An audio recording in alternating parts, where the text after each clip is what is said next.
Hello, my name is Tina Price. I'm from Whitesburg, Tennessee. I'm 56 years old. On April the 24th, 2023, I went in for total knee replacement on my right knee. The surgery went great. Everything was good. I was able to get around. So he scheduled for the total knee replacement on my left side, which was on June the 26th, 2023. Everything went great. I came home by 2:30 a.m. I was back at the hospital due to blood pouring out of my knee. And so he made an appointment for me to come back to the office a few weeks later, and he scheduled another surgery on July the 13th to go in to see what was going on. He went in and cleaned everything out to make sure everything looked good, and sent me home.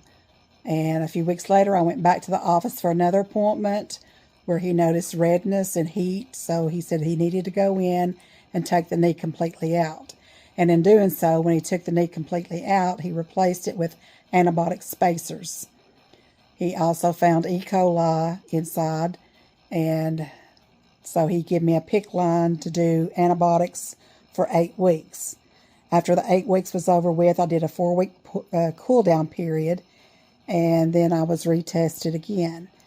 And doing the retesting, he found that I still had E. coli in me. So he scheduled surgery on October the 16th, where he went in and replaced the antibiotic spacers and put another PICC line in me, which went for 8 weeks. And then I had 4 weeks of cool down period after the antibiotics. So he rescheduled another surgery for March the 29th.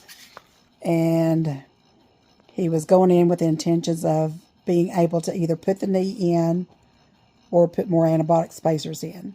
Well, during the tests that I turned in, which included blood work and urine sample, I still tested positive for E. coli.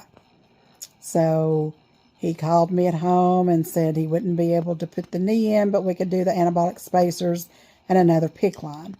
At this time, I wasn't willing to do this again because it didn't seem to have worked in the other 2 times. But I told him that I had a friend coming in from Franklin, Tennessee, Elizabeth, that was going to do the Firefly treatment on me. So on March the 1st, Elizabeth came by, set up the equipment and stuff. She didn't start treatments, but she did scan me. And the scan showed that I had 2 different E. coli's. So the next day, she came in and done 2 treatments on me. The night before, I started what she told me to do before she started hers, and give me different medications that she had recommended that you can get off of Amazon. So I started all that stuff. So she came back in on the 2nd and treated me, give me 2 treatments. And then the next day she came back in and did 2 more treatments. So on Monday she came in to do 2 more treatments, and her computer was kind of messing up, so she was trying to get everything to work, and she said she needed to go ahead and do another scan, not because I needed it, but she wanted to make sure everything was working right. Well, in doing so, both E. coli's showed nothing. It wasn't even in the chart at all, whereas before the 2 E. coli's were in the green, showing that it definitely needed to be worked on. And by doing 4 treatments and scanning again, they were completely gone. Nowhere's to be seen on the chart. So I'm a true believer in the Firefly treatment. I will still have to be tested by the doctor through blood and urinalysis test. But as far as what's being tested by Elizabeth, there is no sign. And that all comes from my faith in God, trusting the system that she's got, and just praying and having people pray with me and over me.